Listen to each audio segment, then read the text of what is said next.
Oh, was that fun? Right?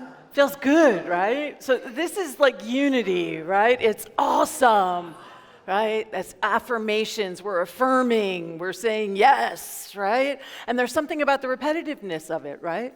Perhaps at first you were like, I'm awesome. But then at the end you're like, I'm awesome, right? So there's something about that process that is integral to unity teaching.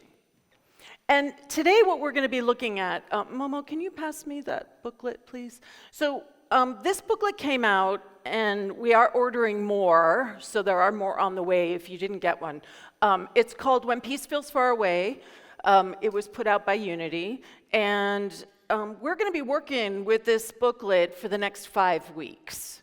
So there's 10 chapters. We're just going to kind of be touching down in the booklet. Because I think when peace feels far away, can anybody relate to that right now? And so I just thought, oh, here's something that is, really unity. And we get to look at it also through our prism. Because the thing that's wonderful about unity is that it's not a monolith, right? It is a teaching that reflects back where the community is. So what we're going to be focusing on today is the first two chapters, but the big one is Beware the Spiritual Bypass. And I know I talk about this a lot, but it's really worth revisiting. So one of the main things that all of the practices that are in this book, right? All of the practices here are about being able to return to center. Being able to center ourselves and return to the spiritual ground of our being. And that is really what unity is all about. Practical tools for returning to the spiritual ground of our being. And the thing that we support and know is that spiritual groundedness, that can be steady regardless of what circumstances are happening all around us. And so that's not always easy though, right?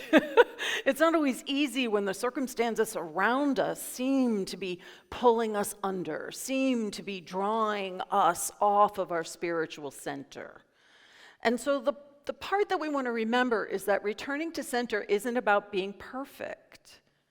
It's a practice. It's about paying attention. It's about noticing. It's about committing ourselves again and again and again to being able to recenter ourselves in our spiritual truth. And the one thing I can share with you with absolute confidence is that the more you practice this, the easier it gets. When we don't practice it, it's actually easier to stay off of our spiritual center. And we come up with all kinds of fabulous reasons and justification for being off of our spiritual grounding, right? So, but somewhere in there, there's like a balance, right? So when we're talking about being centered, we're not talking about ignoring the circumstances or the events that are happening in our life.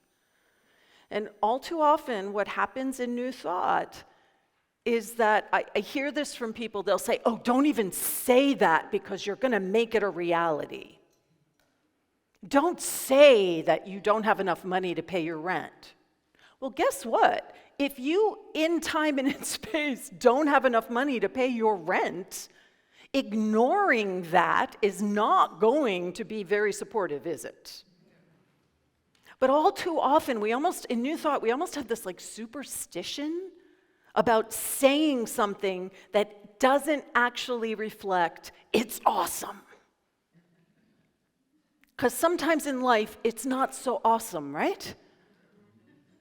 So the point is that we're not trying to ignore the things that are happening in the world and in ourselves. We're not stepping into denial, right? We're not stepping into apathy. We're not saying, oh, well, what can you do? That's just life. How many times have you caught yourself saying, well, that's just life? That is something that we don't fall into, right? So can you feel how there's almost like this balancing point between the affirmation of the truth of who we are and acknowledging and being present to the reality of what we might be experiencing? So for those who may not have heard the term spiritual bypass, or we always need to remind ourselves what it means, right? It's when we skip straight to the spiritual idea so that we don't feel sad or upset about what might be happening in the immediate world around us. And I love this description: seeking instant transcendence to avoid the human experience. How many people in here have been guilty of that? Everybody's hand should go up, right? Because we all do it. We want to go to feeling good. We want to go to the awareness that we're awesome. And I remember the first time this became really clear for me was my first 10-day Vipassana silent retreat. And for those of you who have never done a 10-day silent retreat, it's really loud in here. Right? Because as you get silent, what comes up is everything that's active in you. And Momo said, "Oh God." Yeah, just sit with what that means for a second, right? So there I am, sitting there, and I'm having this stuff. And I'm when you're meditating for that long, you do tend to kind of pull back a little. You do kind of get more of like a witness consciousness. I'm watching these things arise within me. And as I'm watching them arise, I'm a good new thought student. I'm a good practitioner. I know what I'm going to do. I'm going to meet that with truth, right? I'm gonna meet whatever's arising, and I'm gonna say, my God is good, my grace is good, I'm awesome. And I noticed that all I was doing was squishing something down, more and more and more and more. I wasn't giving it an opportunity to actually be. I wasn't giving me an opportunity to be with my grief, with my sadness, with my uncomfortableness. I wasn't allowing myself to be with that because I was slapping these affirmations on top of it in like a heartbeat. I was a good student, but it wasn't working for my greatest good. It was shutting me off. And as I saw this, I kept trying to stop myself. It was really hard. It was like I had built that muscle. Meet it with an affirmation of truth. Meet it with the truth. But when I was able to give it just some space to really be with what was living inside of me, because here's the truth that I really got during those 10 days, is that no matter how many affirmations I slapped on top of my pain was still there, unprocessed, unheard, unmet, and it was still driving the show. My pain was what was driving me, not my truth. So I sat there, and I gotta tell you, I'm so grateful for those silent retreats, because basically, you're on your own, right? You're in a room full of 100 people, but you're in your own little bubble. And I sat there and sobbed my way through the second half of that retreat, because there was so much that I just hadn't been willing to allow, to acknowledge, to really be present with. So the way I sort of hold it in myself is, we have this wellspring of grief and pain. Anybody in here don't have grief somewhere? Right? I mean, it's there. And what I was doing with our teaching was what I actually think is kind of spiritual malpractice. I wasn't using the teaching in a way to actually heal my grief. I was using it in a way that kept me perpetually suspended in it. I wasn't rising up through the grief. I wasn't dropping down through the grief. I was just treading water in it all the time. And when I actually stopped treading water, and that's the being like the instant slapping down of our principles, I was able to really drop down, and I actually touched bottom. I didn't think I could ever touch bottom. That's why I was treading water so fast. I didn't realize there was a bottom to touch. And once I touched the bottom of it, I was able to push myself back off. And I was actually free of so much of what was constraining me. And then the affirmations resonated through me with clarity and truth and realness. Is this making sense to everyone?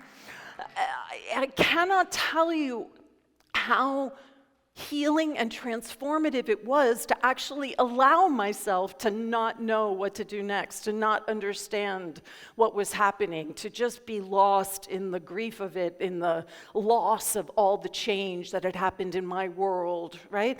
I just allowed it. Now, I didn't wallow in it. I need everybody to hear this. Okay? I didn't wallow in it. I didn't allow myself to just sit in that and let it overwhelm everything. It was like, this is a practice. I'm in a sacred space. I'm in a container that can hold this practice. And I am allowing myself to move through this. So, just being aware that we can get positive too quickly. Right? Because peace, that centeredness that skips over pain, that's not peace. Right? It's avoidance dressed up like peace. And real centeredness starts by feeling what's alive within you before you reach for the spiritual truth. It's like we have to acknowledge our humanness. We don't dismiss it, we don't diminish it, but we don't wallow in it. And this is the practice. The practice is navigating. I'm 100% human, I'm 100% divine. I want that to be integrated into a wholeness, not that I'm flipping back and forth between my humanness and my divinity. Does that make sense too?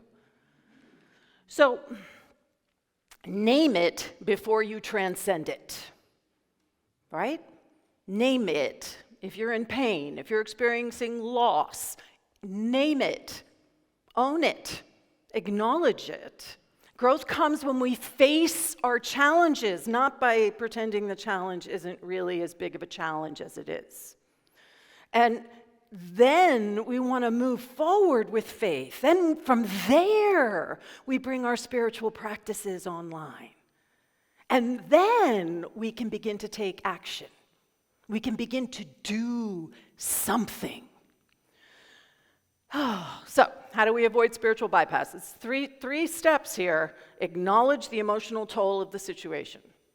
Don't pretend. Acknowledge it. Turn within for guidance and wisdom. That's prayer, that's meditation, that's reading spiritual material that can support you during this period of listening. And then from there, you get to step forward and take necessary action.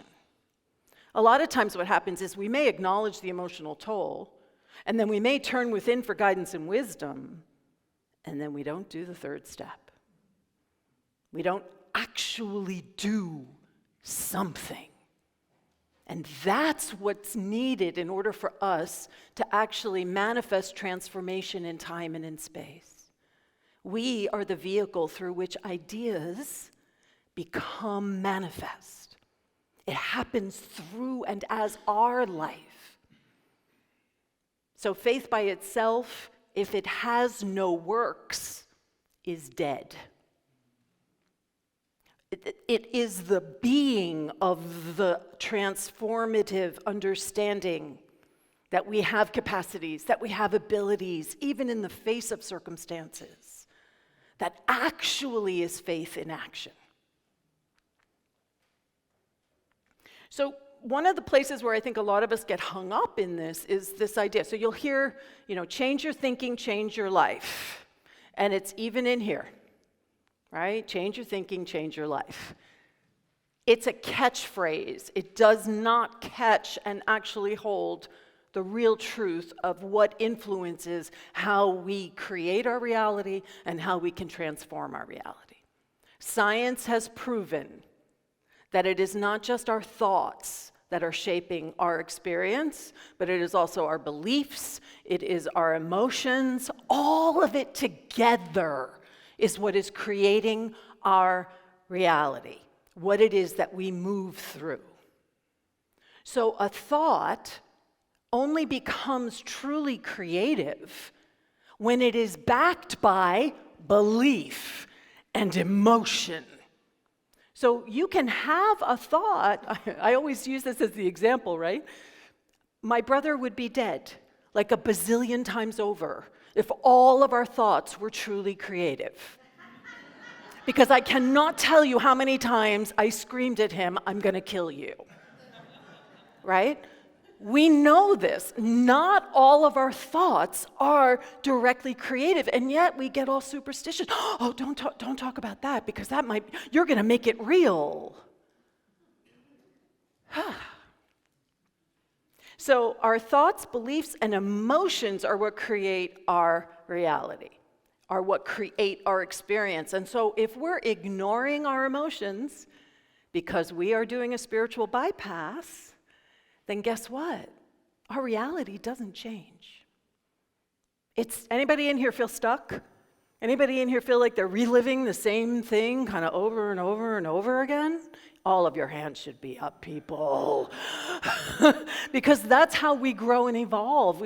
I like to think of it as an upward spiral, right? We're spiraling up, but it feels like we come back around to the same thing. It's not quite the same thing, but it feels like the same thing. And it is our emotional healing that allows us to truly change our beliefs and change our thoughts. Don't use affirmations as a Band-Aid. Right? Paul Hasselbeck, he used to always say, don't cover a moldy cake with pretty icing, because it's still going to be a moldy cake.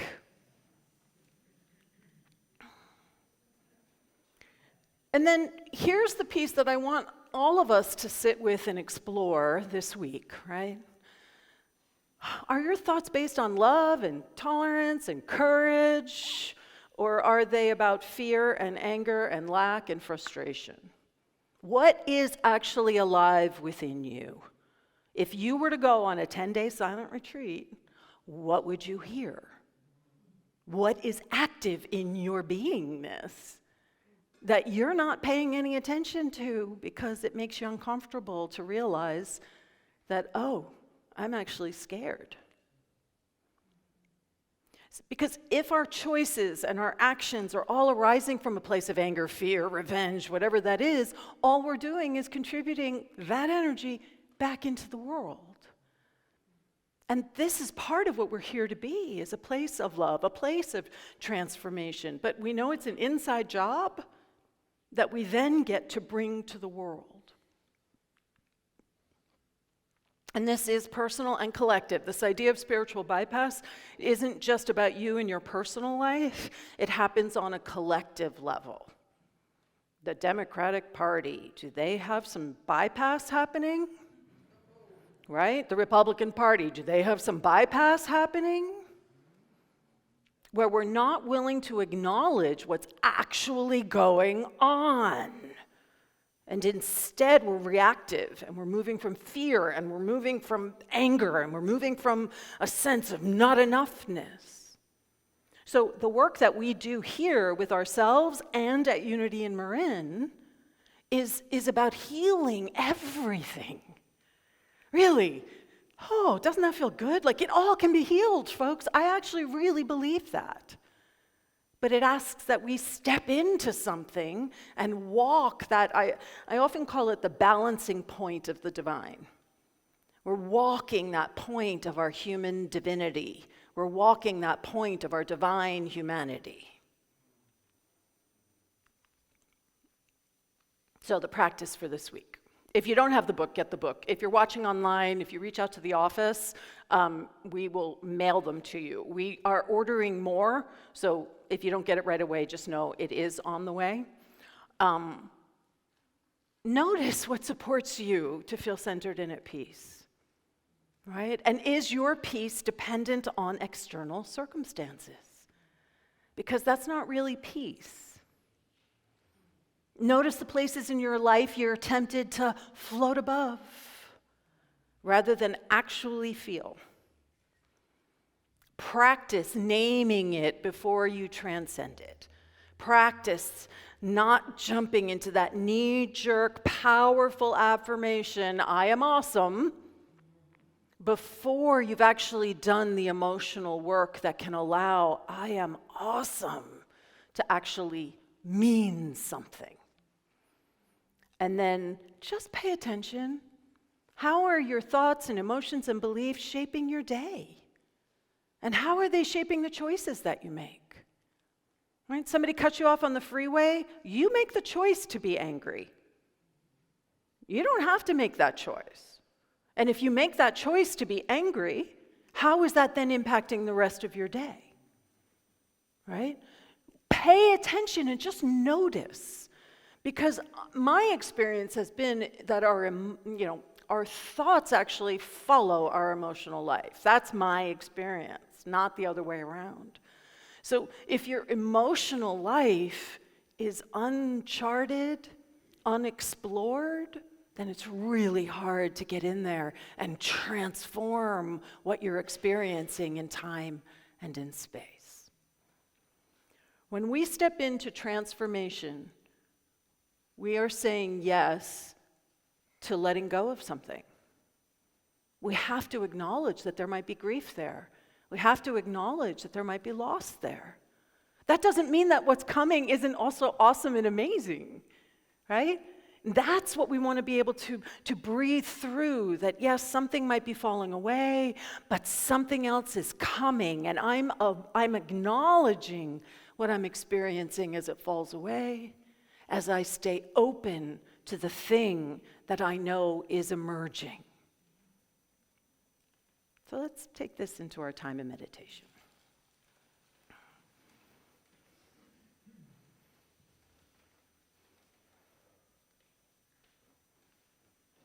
I'm going to invite everyone to just breathe into whatever might have gotten stirred up for you.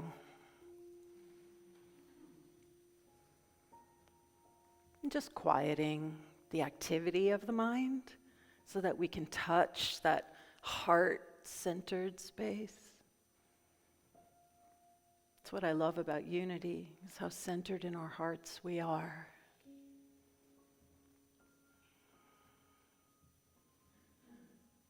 And as we ground ourselves in that heart center, just the invitation is to open it up. Open it up. Let some of that tension, that holding, just let that relax. Because we're in a sacred container right now.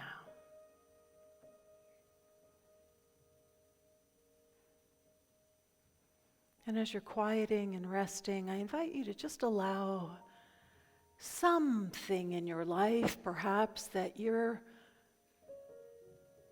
wondering, am I floating above it? What am I avoiding here?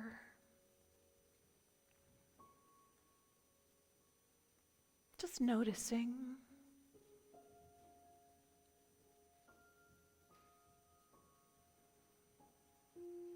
And then in the safety of this container that we're creating together, I invite you to just touch whatever those emotions are.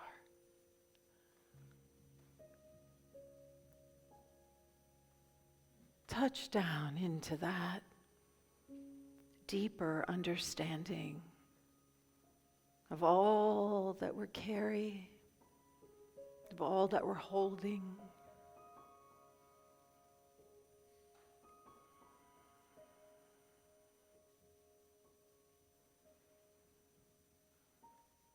And if it supports you, just imagine yourself like dropping down to the very bottom of that emotion.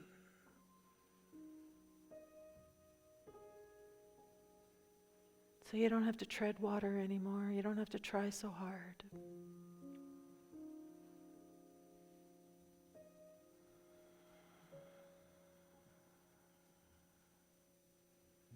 And let's rest here for a few minutes in the silence, just being with, acknowledging, being present right now.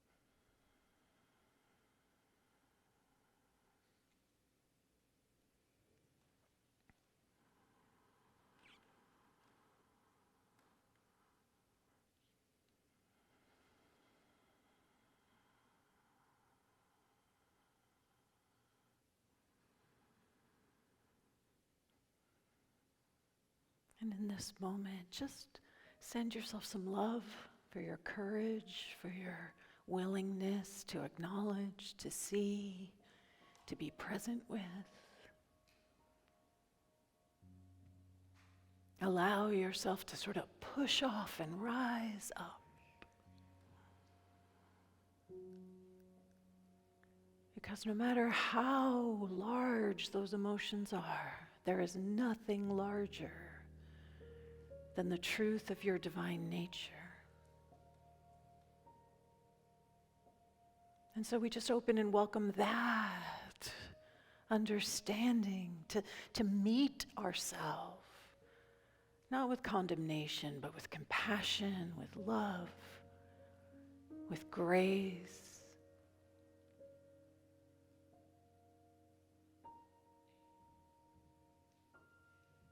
Knowing that as we keep listening, truly listening, that we will know what is ours to do, what is ours to be, how we are called to step forward. All of it arising not from our pain and our loss, but not ignoring our pain and our loss. So that we can know the truth that we are awesome.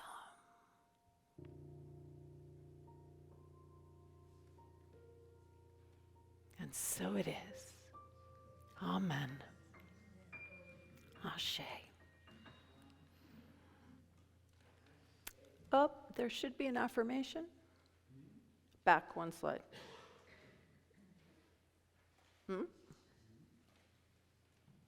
My wife is fixing it for me. Oh. So, repeat after me. I am alert and aware of my thoughts. I acknowledge my feelings. I turn within to listen. And then I move my feet. Let's read it together, all at once. Here we go. I am alert and aware of my thoughts. I acknowledge my feelings. I turn within to listen, and then I move my feet. And so it is. Amen.